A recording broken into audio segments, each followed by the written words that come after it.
Hello and a very good morning. You're watching the Breakfast News on Rajya Sabha television with me, Frank Pereira. Let's begin with today's headlines. Goods and services tax in Rajya Sabha's listed business today. Opposition stalled bill on Tuesday, objecting to its inclusion in the revised list. Mamata Banerjee to meet Prime Minister to seek flood relief funds, but all eyes on her meeting with Sharad Pawar, Mulayam Singh, Sharad Yadav and Arvind Kejriwal later today. NIA chief in Jammu to interrogate arrested Pak terrorist Naveed Yaqub. NIA has 14-day custody to question him.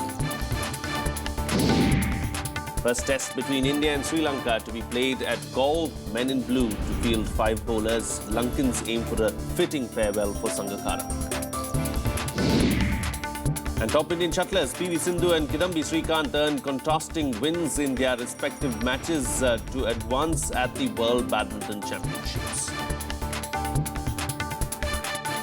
Our top focus on the bulletin this morning. The government's attempt to get the Constitution Amendment Bill on GST cleared in the Rajya Sabha was unsuccessful on Tuesday. The Congress raised objections over the inclusion of the bill in the revised list of business.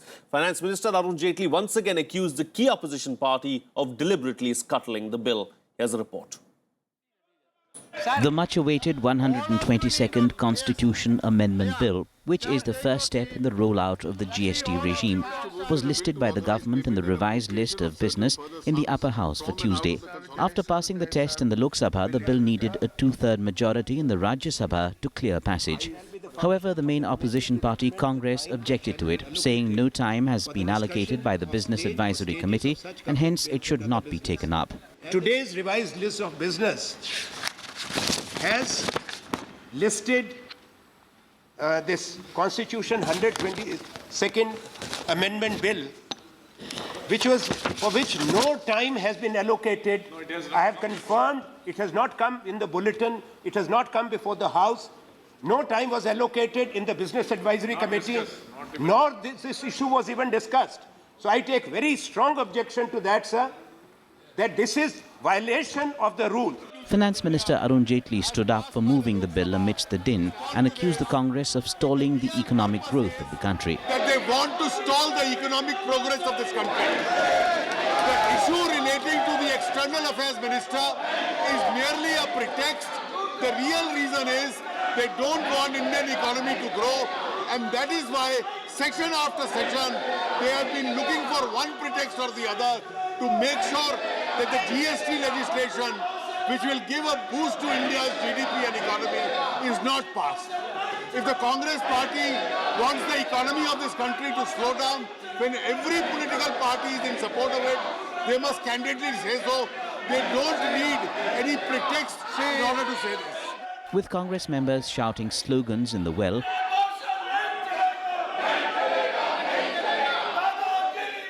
Deputy Chairman adjourned the House, saying the Constitution Amendment Bill can't be taken up in pandemonium. This being a Constitution Amendment Bill, I cannot proceed in pandemonium. Therefore, I am going to adjourn the House. Vishal Dahiya's report for Rajya Sabha Television. On Wednesday. Well, despite the opposition's protests in Parliament, the Empowered Committee of States on the Goods and Services Tax is optimistic about its early passage. The opposition, on the other hand, says that the government hasn't followed due procedure on the bill. The monsoon session is in its last legs. But despite no signs of any truce between the opposition and the government, KM Mani, the head of the GST committee, is not losing hope on the early passage of the GST bill. Delay is normal. Anyhow, I have discussed this matter with Arun Jaitley, Finance Minister, and others. I am going to meet the Commerce Minister also. Of course, they have given top priority to this bill. As early as possible, it will be passed. On Tuesday, Finance Minister Arun Jaitley moved the Constitution Amendment Bill to introduce the GST. But Congress protests prevented it from being taken up for discussion in the Rajya Sabha. It was not discussed in a Business Advisory Committee. Time is also not allotted for that. Besides that, we are bringing a bill today itself, without any... people have not moved any amendment on that. They will need a time. Other parties are blaming the government for the deadlock. नहीं उसमें कोई दिक्कत नहीं है जो business advisory committee में तय हुआ था उसके अनुसार सरकार नहीं चल रही है ये कहा था उन्होंने कि देश के सत्र के अंतिम 2 दिन के भीतर इसको लाएंगे वो बगैर बिजनेस एडवाइजरी कमेटी में जो तय था उससे अलग होकर के चीज को लेके आई Government had planned to roll out the GST regime from next April. Lok Sabha has already passed the bill, which is pending before the Rajya Sabha. But first, Parliament needs a constitutional amendment that has to be ratified by half the states. This is Krishnanand Tripaঠি's report for Rajya Sabha TV. Well, joining me for a chat this morning to talk about the bill is Parsa Venkateshwar Rao Jr., editorial consultant of the DNA newspaper. Parsa, good morning. Thank you for joining me on the program. Yesterday, of course, we saw the Congress raising a technicality as far as the Constitution Amendment Bill was concerned, saying that, it was not listed in the day's business and was brought in the last moment in the revised list of business. Today, it has been listed in the day's business in the Rajya Sabha. Does that mean that it will be taken up for discussion, or is the opposition going to find something else to disrupt the proceedings today? I think they would, because there is a change in the Congress position now. They are not objecting to the bill per se. They are now citing technicalities. It means that they are at least open to debate. They only want, as we have seen Mr. Mistry say that Congress member, saying that we need more time so that they can move amendments and other things. But these are all technicalities, but I think they are open to debate. Whether they can pass the bill in today and tomorrow is the question. It can be done, and perhaps ultimately they will enable it to be pushed through.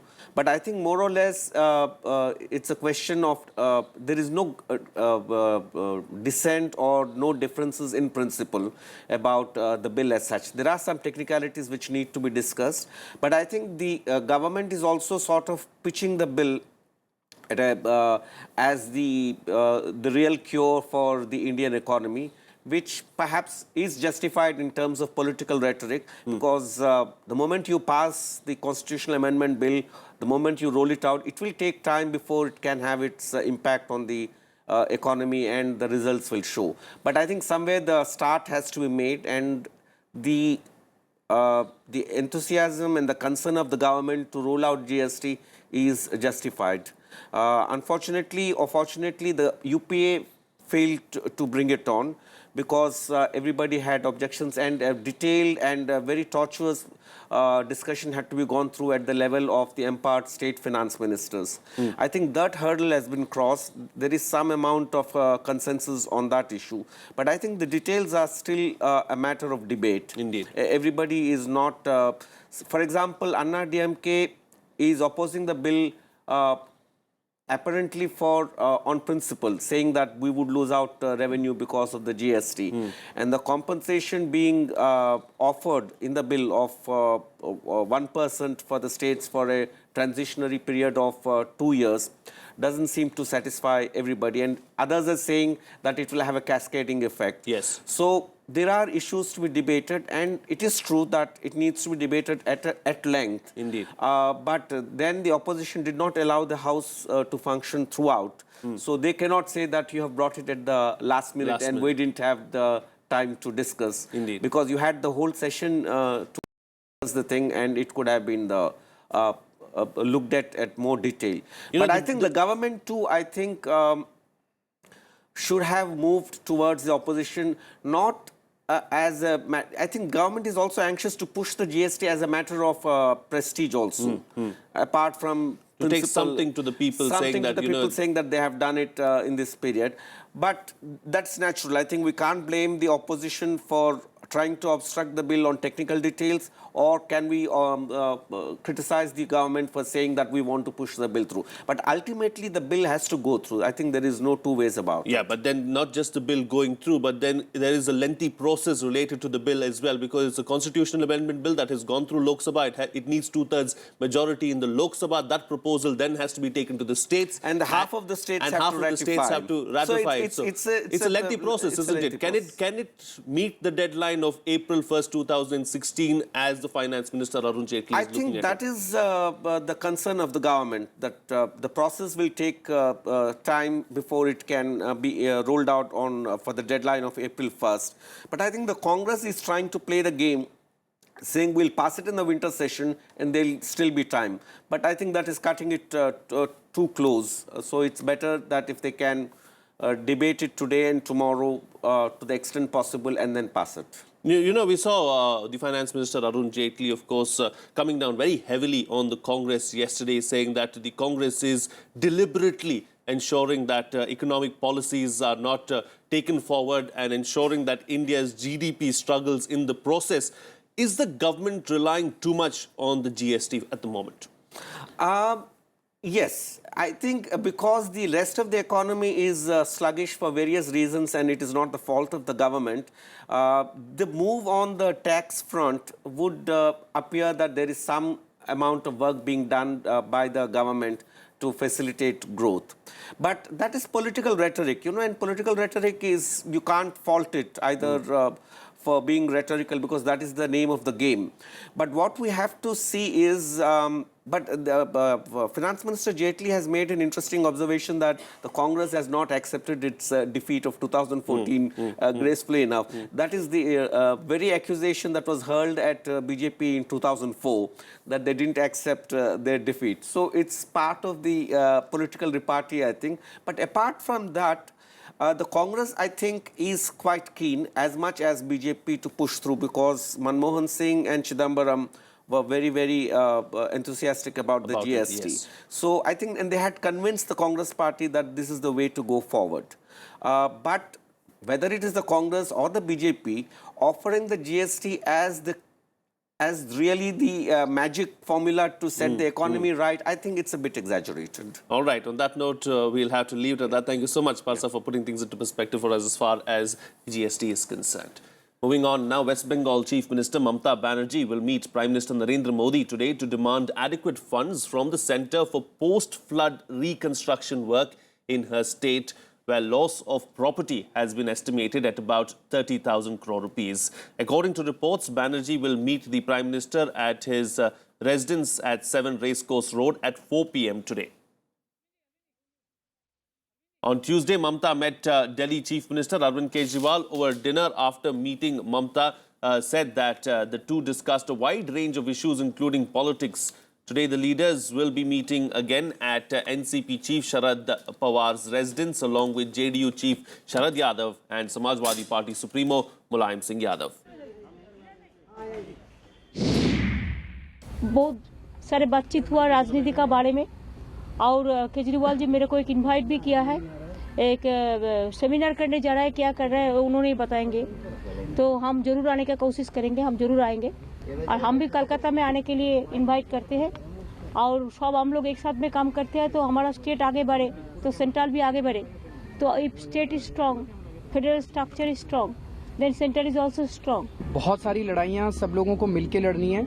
अगर देश को आगे बढ़ाना है हम लोगों को, तो सभी मुद्दों के ऊपर हम सब लोगों को साथ आना पड़ेगा। ममता दीदी हमारी सीनियर हैं, उनसे बहुत कुछ सीखने को मिलेगा, और उनकी पार्टी भी गरीबों के स्पेशली इश्यूज़ को वेस्ट बंगाल में उठाती रही है, और दिल्ली में भी आम आदमी पार्टी आम आदमी के इश्यूज़ को उठाती रही है। बहुत सारे कॉमन ग्राउंड्स हैं दोनों के बीच में, हम लोग मिलके काम करेंगे। Joining me for a chat on the phone line is our correspondent Vishal Deya. At the moment, Vishal, it seems like the season of meetings in Delhi. We've seen West Bengal Chief Minister already meeting Arvind Kejriwal. She is likely to meet the Prime Minister at 4 p.m. today. And not just that, all eyes will be on the West Bengal Chief Minister when she meets Sharad Pawar and some of the leaders of the other smaller parties. Vishal, if you can hear me, of course, it seems like the season of meetings at the moment with the Chief Minister of West Bengal in Delhi. She has already met Arvind Kejriwal. She is likely to meet the Prime Minister at 4 p.m. today. And not just that, she is expected to meet several leaders, bigwigs of some of the smaller parties in Delhi today. Well, yes, you're right. It is a day of meetings starting from morning onwards. And it's not only about the Trinamool chief, Mamta Banerjee, who is also the West Bengal Chief Minister, meeting several leaders. I remember she met the Delhi Chief Minister yesterday, as we were reporting just now. But today also she's meeting several leaders of other, regional parties. Apart from that, the usual meetings which are going to happen in the morning, the strategy meetings of both Congress and BJP, that's around 10:15 a.m. The Congress President will meet her strategists and party MPs, where the Prime Minister will also meet some of his senior cabinet colleagues. So all these strategy meetings are aimed at, trying and finalizing what exactly might happen on the floor of the House in the remaining 2 days. Well, yes, of course, there are several other issues as well which will be discussed in these meetings. But then, as of now, the topmost on the agenda of all these leaders will be to try and see as to what their respective parties stand would be on the floor of the House, and what is it that they as a bloc can come up to, because recently in the last 24 to 48 hours we've seen several smaller parties, specifically amongst them the Samajwadi Party, breaking ranks with the Congress as far as the opposition to the government in running the House proceedings is concerned. And that is something which is a very interesting development, because we'll have to wait and watch. There are several crucial bills, including the GST, which is again listed today in the upper house. So obviously all these meetings will have a bearing on what exactly transpires on the floor of the House at 11 a.m. All right, Vishal, we'll have to leave to that. Thank you so much for joining us there with those details on the meetings that are to take place through the course of the day today. Moving on now, the Supreme Court has allowed the centre to link the Aadhaar card with the PDS, especially distribution of food grains, kerosene oil and LPG. However, the court made it clear that the card will not be mandatory for availing any other social benefit schemes. The Constitution Bench of the Supreme Court has also said that personal information of the cardholders will not be shared with any agency for any purpose except for criminal investigation. The interim order was passed by the three-judge bench. It has referred the matter to the Constitution Bench for determining whether right to privacy is a fundamental right. Wide publicity will be given by the government and all concerned that Aadhaar is not mandatory for citizens. The second direction that has been given is that production of Aadhaar will not be insisted on by the government or any other authority. Well, it's time now for a short break, but coming up after that, NIA chief to question arrested Pak terrorist Naveed Yaqub. That and other news on the other side. Stay tuned, we'll be right back.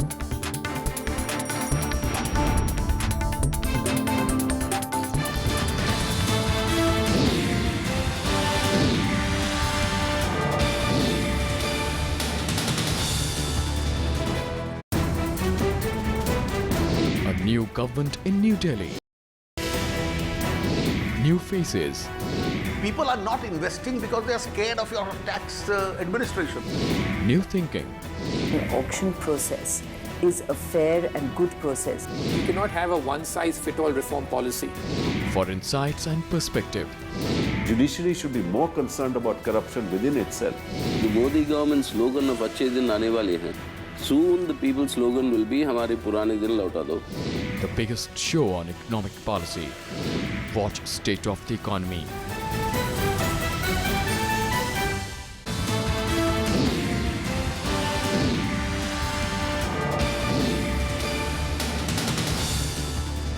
Welcome back. You're watching Rajya Sabha television.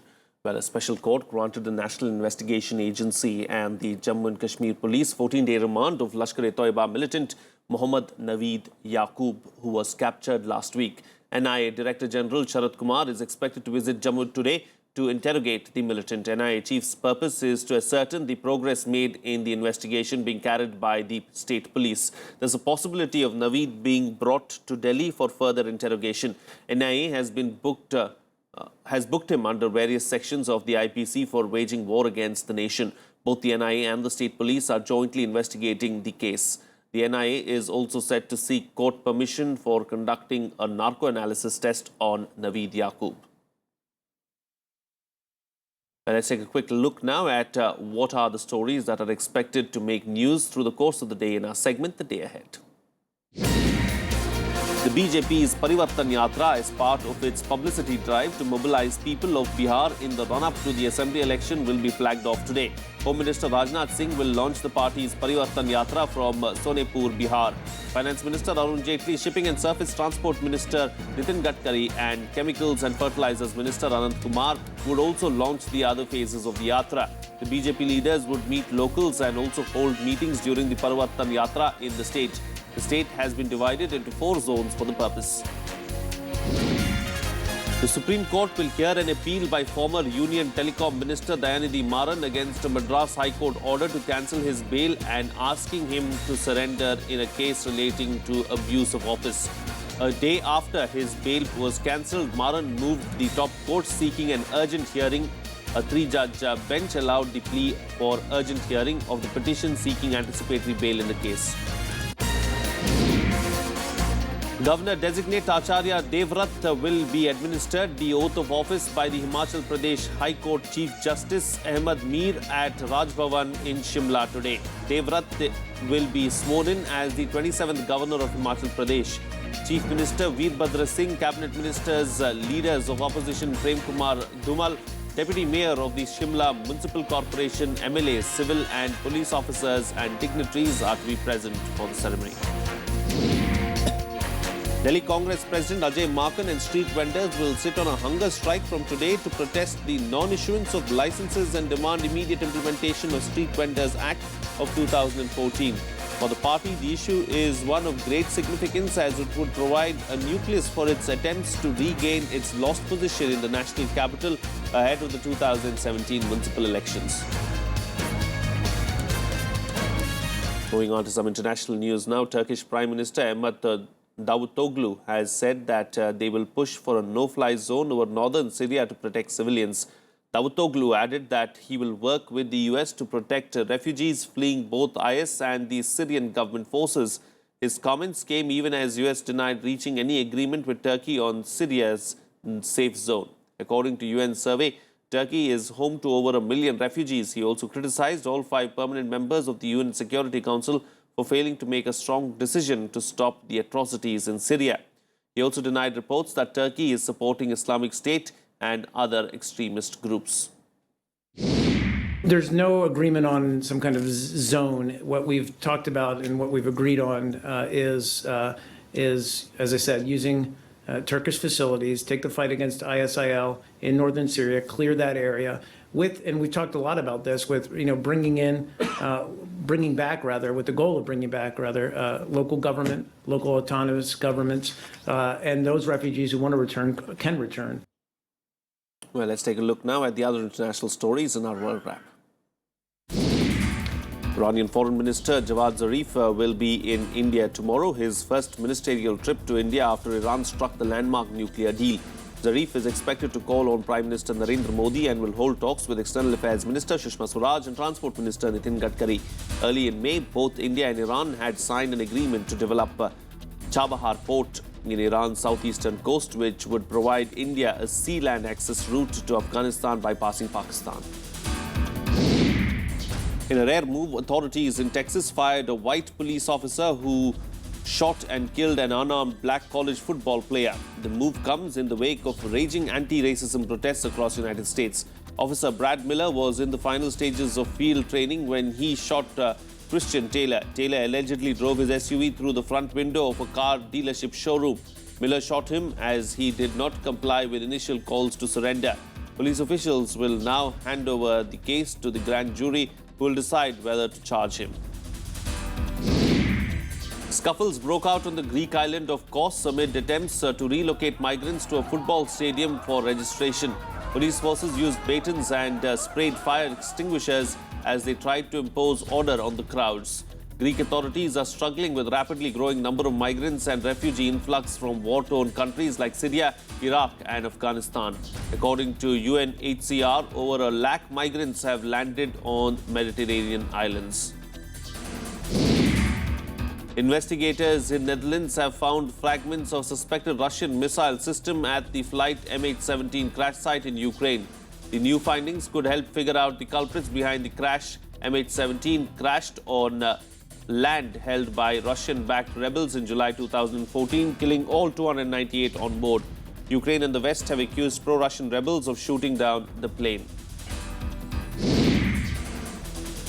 At least 47 people were killed in an explosion at a crowded market in Nigeria's Borno state. Several others are reportedly injured. Police forces suspect terrorist group Boko Haram for the blasts. It is still not clear if the explosion was caused by a suicide bomber or a planted device. Investigations are currently on. Moving on to some sports news now. India will take on Sri Lanka today in the first test at Galle. Led by Virat Kohli, India will field 5 bowlers with an aim to give itself a chance to bowl out the opponents twice. The Sri Lankan team is also geared up to give an apt farewell series to the former captain Kumar Sangakkara. India will be aiming to win their first series on Lankan soil in more than 2 decades when the first test gets underway at Galle on Wednesday. And to give itself the best chance, the team management has agreed to field 5 bowlers to try and take out the Lankan batting lineup twice. I think where we lacked in Australia a little bit was the composure bit, and that's something that we spoke about as a squad. See, the basic idea is to take 20 wickets in a test match. That's the only way you can win a game. So the idea of playing 5 bowlers is pretty clear as far as that aspect is concerned. However, the form of key batsmen, including that of the captain, remains a doubt. Though the team was dealt a blow by Murali Vijay's injury, Captain Kohli seems upbeat about his team's prospects.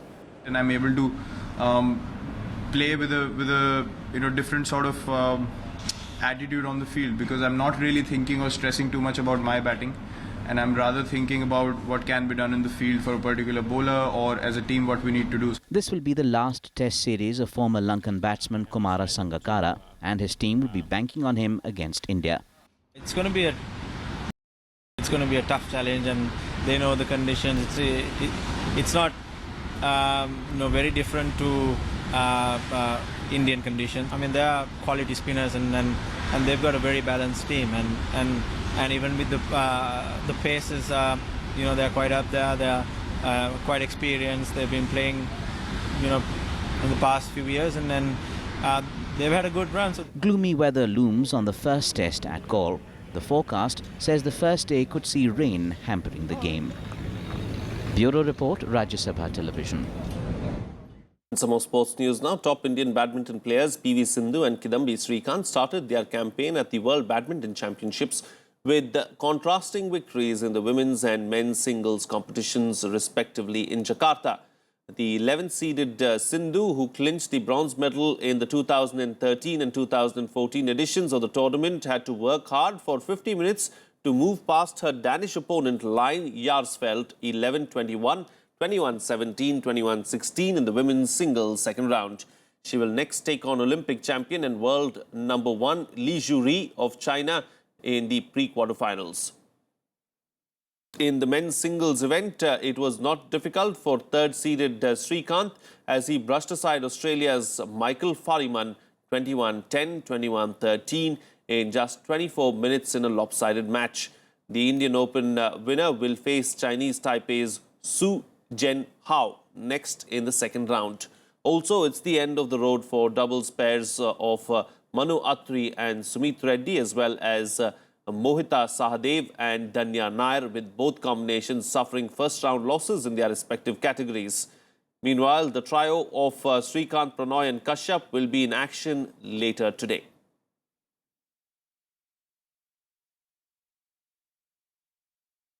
Let's now bring you up to date with the other overnight sports news in our Sports Beat. Den Haag goalkeeper Martin Hansen scored a sensational stoppage time equaliser with a flying back heel as his side snatched a 2-2 draw with champions PSV Eindhoven as the home team threw everything into attack in search of a last-gasp equaliser. Hansen rushed up from his own box for a 94th minute free kick, got ahead of the defensive line and leapt to back heel the ball in mid-air for what will be hard to beat as a goal of the season.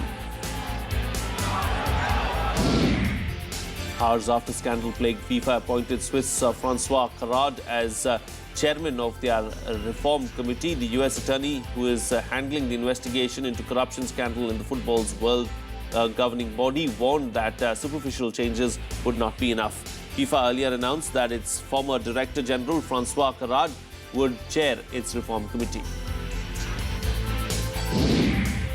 International Association of Athletics Federations has initiated disciplinary action against 28 athletes after their retested samples from the 2005 and 2000 World Championships found 32 adverse findings. But the World Athletics' governing body posted a statement on its website saying it could not name the 28 yet due to legal processes. The body, however, said that a large majority of the 28 are retired and some are athletes who have already been sanctioned, while only very few remain active in sport. The IAF is provisionally suspending them and can confirm that none of the athletes concerned will be competing in Beijing. World discus champion Robert Harting of Germany will not defend his title at this month's Beijing Championships. He said that he does not want to risk his participation in next year's Rio Olympics as he is struggling to recover from a ligament injury. Harting, who has won 3 consecutive world titles and 2012 Olympic gold medal in London, said competing in Beijing would be too risky for him as he is still not 100% fit. That's it on this edition of the Bulletin. Have a nice day.